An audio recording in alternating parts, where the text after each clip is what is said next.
जब सरकारी क्षेत्र में नौकरी नहीं है तो इस समाज के लोगों के साथ इससे बड़ा और धोखा क्या हो सकता है। समझा करके पार्टी की मूलधारा में लाने में हम सब लोग कामयाब हुए हैं। दिल्ली में लाखों लोगों की रैलियां अनेकों बार की, सरकार पर दबाव बनाया, 3 दिन तक लोकसभा को अपने सांसदों की मदद से बंद कराया और संविधान में 3 संशोधन तक कराने में हम लोग कामयाब हुए। अखिलेश जी की पार्टी है। इसके साथ साथ मैं ये कहूँगा कि बहन जी जो बहुजन समाज पार्टी की मुख्य, तो ऐसे सारे दल आपस में मिलें। आरएलडी ने यूपी का पूरा खेल बदल दिया है। जयंत चौधरी और अखिलेश यादव का जो गठबंधन है वो और मजबूत हो रहा है। खतौली विधानसभा चुनाव में जीत के बाद लगातार चर्चा हो रही है कि आरएलडी में फूट डले। लगातार बीजेपी के मनुवादी नेता आरएलडी पर हमलावर हैं। मेरे साथ केपी चौधरी हैं। खतौली में एक बड़ा सम्मान समारोह भी हुआ था।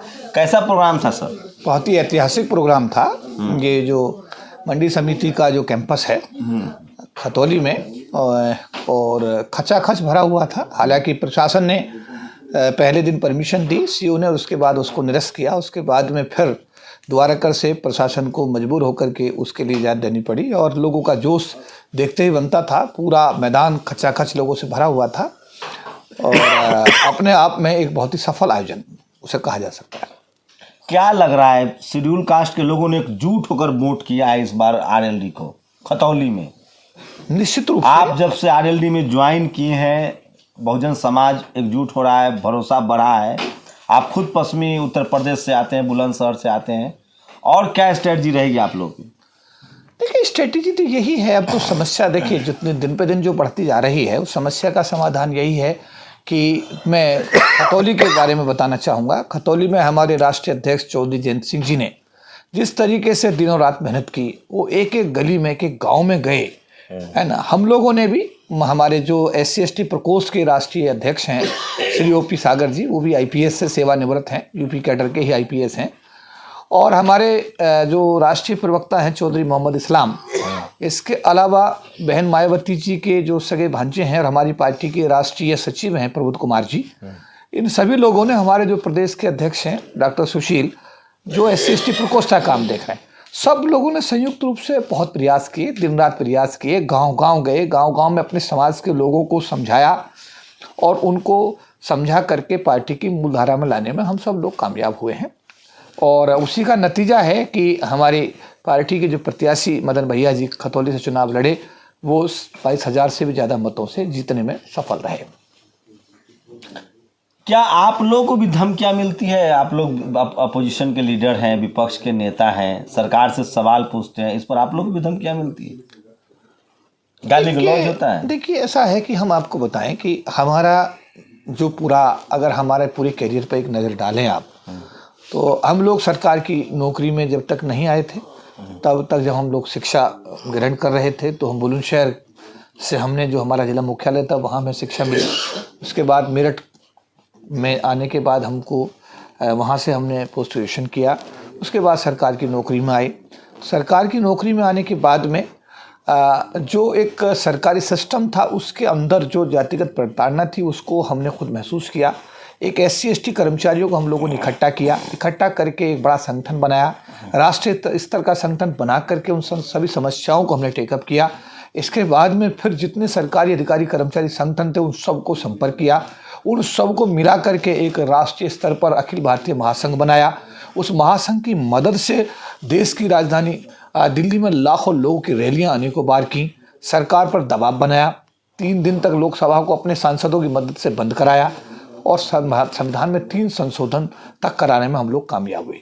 अभी आपका सवाल है कि क्या धमकियां मिलती हैं, तो देखिए, ये तो सामान्य बात है। अपनी अपनी धमकियां, कई तरह की हिडन धमकियां भी होती हैं। कई बार आपकी जांच हो रही है, आपके खिलाफ ED काम कर रही है, कई बार पुलिस, आप, बहुत सारी चीज़ें हैं इंटरनली जो चलती रहती हैं। तो ये एक सिस्टम का हिस्सा है और हम इसको, इस सिस्टम को, इसको हम बड़ा सामान्य रूप में लेते हैं। लेकिन हम अपने कार्य को जब सरकार की नौकरी में रहे तब भी पूरी मजबूती के साथ कर रहे थे और अपने समाज के प्रति जो हमारी जिम्मेदारी था उसका निर्वहन कर रहे थे। आज हम समाज सेवा के साथ साथ राजनीति में भी हमने कदम रखा है साल भर पहले। चौधरी जयंत सिंह जी से प्रभावित होकर के, उनकी कार्यशैली से प्रभावित होकर के हमने भारत की राजनीति में हमने भी, और हमको भी उस पार्टी में बड़े सम्मान के साथ में पहले राष्ट्रीय सचिव 1 साल पहले बनाया गया और अभी हमको राष्ट्रीय महासचिव बनाया गया है। तो हम लोग अभी राजनीतिक स्तर पर भी अपने समाज के मान सम्मान की बात बराबर कर रहे हैं और हमारी कोशिश है कि 2024 के जो लोकसभा चुनाव है उसमें जो लोग बहुजन समाज की बात करते हैं, जो बहुजन सोच को रखते हैं, चाहे उसमें हमारा राष्ट्रीय लोकदल है, जो हमारा घटक दल है जिसके साथ हमारा समझौता है, चाहे वो हमारा जो अखिलेश जी की पार्टी है, इसके साथ साथ मैं ये कहूँगा कि बहन जी जो बहुजन समाज पार्टी की मुख्य, तो ऐसे सारे दल आपस में मिल करके और 2024 में बहुजनों का एक संगम हो और संगम हो करके एक इकट्ठा लोकसभा का चुनाव लड़ने की बात होगी। तो निश्चित रूप से मेरा अपना विश्वास है कि 2024 में बहुजनों का होगा और बहुजनों की केंद्र में सरकार बनेगी। और जो अभी पिछले दिनों जो माहौल बना हुआ है, जिस प्रताड़ना को हमारे बहुजन समाज के लोग हर स्तर पर, देखिए आज माइनॉरिटी का आदमी भी परेशान है, SC ST का आदमी तो बिल्कुल सड़क पर ही आ गया है, उसका रिजर्वेशन कागजों में रह गया है, उसके बच्चे को नौकरी मिल नहीं रही है। सिर्फ लोकसभा का 25% का आरक्षण और विधानसभा का 25% आरक्षण से ही जो MLA MP बनते हैं, लेकिन सरकार की नौकरी से जो लोग गरीबी की रेखा से ऊपर आए हमारे जैसे लोग, आज सच ये है कि सरकार ने सरकारी क्षेत्र खत्म कर दिया, निजी क्षेत्र में सरकार आरक्षण की व्यवस्था नहीं कर रही है।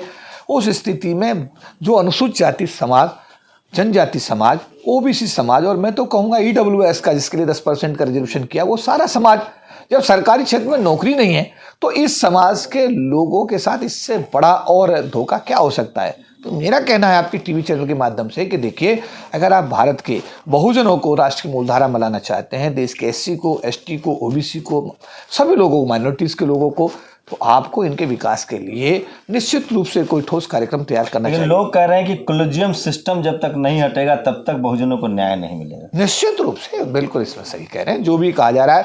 और मैं तो कहूँगा कि मोदी साहब प्रधानमंत्री बनकर आए थे, उन्होंने वायदा भी किया था, इसमें कोशिश भी की थी उन्होंने, उनके उस कदम की मैं सराहना भी करता हूं कि उन्होंने कहा था कि भाई हम जो है एक यूनियन पब्लिक सर्विस कमीशन की तरह, हमने बात आई, जुडिशियल कमीशन बनाएंगे जिसके माध्यम से जजों की भर्ती होगी और उसमें अगर ऐसा होता है तो हमारे समाज के लोग भी, तो क्योंकि आज अगर सुप्रीम कोर्ट में देखो तो SC ST का जज ढूंढे नहीं मिलता, हाई कोर्ट्स में देखो तो कोई SC ST का आदमी ढूंढे से जज नहीं मिलता, लोअर कोर्ट्स में भी हालत कोई बहुत अच्छी नहीं है। अगर कोई लोअर कोर्ट में रिजर्वेशन के आधार पर अगर एंटर भी कर जाता है नीचे लोएस्ट लेवल पर, तो वहाँ पर फिर उस आदमी को टर्मिनेट करने में देर नहीं करते, साल में, 15 साल में, 10 साल में, 12 साल में उसको कभी ऊपर जाने नहीं देते। जाति जनगणना पर क्या टेक है आपकी पार्टी? होना चाहिए, क्या दिक्कत है, होना चाहिए। EVM पर क्या है? EVM पर भी हटनी चाहिए, हटनी चाहिए, EVM हटनी चाहिए।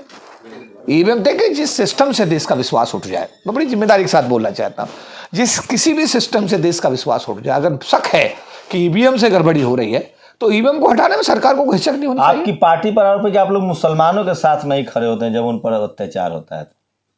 देखिए, आरोप तो कोई भी हो सकता है, बट मैं ये कहूँगा कि हमारे जो राष्ट्रीय अध्यक्ष चौधरी जयंत सिंह जी हैं, उनका विजन बहुत बड़ा है, वो बहुत बड़ी सोच का, वो बड़ी विस्तृत सोच के साथ में अपनी पार्टी को आगे बढ़ाने के लिए दिनों रात काम कर रहे हैं। और रही जहाँ तक मुसलमानों की, तो हम कहेंगे कि हमारे राष्ट्रीय उपाध्यक्ष जो हैं, जो नई दुनिया के मुख्य संपादक भी हैं, उनको राष्ट्रीय उपाध्यक्ष, पार्टी में बड़े बड़े पदों पर मुस्लिम समाज के लोगों को चौधरी मोहम्मद इस्लाम साहब को राष्ट्रीय प्रवक्ता बनाया गया है। तो पार्टी ने हमारे समाज के लोगों को भी स्थान दिया है, हमको राष्ट्रीय महासचिव बनाया है और प्रबोध कुमार जी को राष्ट्रीय सचिव बनाया है और हमारे OP सागर साहब को SC ST प्रकोष्ठ का राष्ट्रीय अध्यक्ष बनाया है। तो मुझे लगता है कि हमारी पार्टी में पूरा समाजवाद है और सभी समाज के लोगों को बराबर मान सम्मान दिया जाता है। और जो आपका आरोप है कि हमारी पार्टी मुसलमानों की अनदेखी कर रही है, मैं कहना चाहूँगा कि कल जो हमारा परसों धन्यवाद सभा था, उसमें मैं कहूँगा कि बड़ी भारी संख्या में हमारे मुसलमान समाज के लोगों ने अपनी शिरकत की है, तो वो रिकॉर्ड पर है, देख सकते हैं आप। तो ऐसा नहीं, हमारे पार्टी को मुसलमान समाज का भरपूर समर्थन है और हमारी पार्टी का भी भरपूर समर्थन मुसलमान समाज के साथ है।